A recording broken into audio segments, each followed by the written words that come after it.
Lelaki tua itu selalu suka mengenakan lencana merah putih yang disematkan di bajunya. Di mana saja berada, lencana merah putih selalu menghiasi penampilannya. Ia memang seorang pejuang yang pernah berperang bersama pahlawan di masa penjajahan sebelum bangsa dan negara ini merdeka. Kini semua teman seperjuangannya telah tiada. Sering ia bersyukur karena mendapat karunia umur panjang. Ia bisa menyaksikan rakyat hidup dalam kedamaian. Tak lagi dijajah oleh bangsa lain, tidak lagi berperang gerilya keluar masuk hutan, tapi ia juga sering meratap-ratap setiap kali membaca koran yang memberitakan keadaan negara ini semakin miskin akibat korupsi yang telah dianggap wajar bagi semua pengelola negara. Banyak kekayaan negara juga dikuras habis-habisan oleh perusahaan-perusahaan asing yang berkolaborasi dengan elit politik.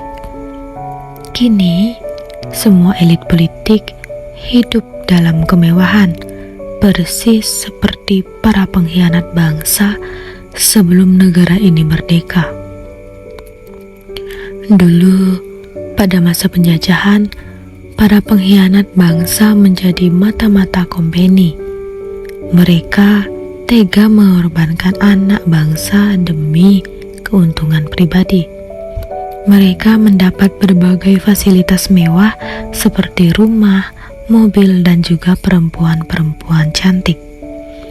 Ia tiba-tiba teringat pengalamannya membantai sejumlah pengkhianat bangsa di masa penjajahan. Saat itu ia ditugaskan oleh Jenderal Sudirman untuk membersihkan negara ini dari pengkhianat bangsa yang telah tega mengorbankan siapa saja demi keuntungan pribadi. Para pengkhianat bangsa adalah musuh yang lebih berbahaya dibanding kompeni. Mereka tak pantas hidup di negara sendiri. Kita harus menupasnya habis. Mereka tak mungkin bisa diajak berjuang karena sudah nyata-nyata berkhianat. Jenderal Sudirman berbisik di telinganya ketika ia ikut bergerilya di tengah hutan. Ia kemudian bergerilya ke kota-kota menupas kaum pengkhianat bangsa. Ia berjuang sendirian menupas kaum pengkhianat bangsa dengan menyamar sebagai penjual tape singkong dan air perasan tape singkong yang bisa diminum sebagai pengganti arak atau tuak. Ia mendatangi rumah-rumah kaum pengkhianat bangsa. Banyak pengkhianat bangsa yang gemar membeli air perasan tape singkong. Dasar kaum pengkhianat senangnya hanya mengumbar nafsu saja. Ia begitu dendam kepada kaum pengkhianat bangsa. Mereka harus ditumpas habis dengan cara apa saja. Dan ia memilih cara paling ampuh untuk menupas kaum pengkhianat bangsa. Air perasan tape singkong sengaja dibubuhi racun yang diperoleh dari seorang sahabatnya berkebangsaan Tionghoa, sangat mendukung perjuangan kemerdekaan Indonesia.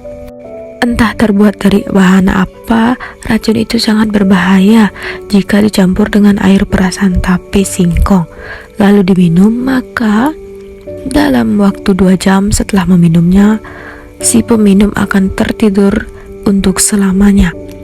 Tak ada yang tahu betapa kaum pengkhianat bangsa tewas satu persatu setelah menenggak air perasan tape singkong yang telah dicampur dengan racun. Dokter-dokter yang menolong mereka menduga mereka mati akibat serangan jantung. Dukun-dukun yang mencoba menolong mereka menduga mereka mati akibat santet. Pemuka-pemuka agama yang mencoba menolong mereka menduga mereka mati akibat kutukan Tuhan karena dosa mereka telah banyak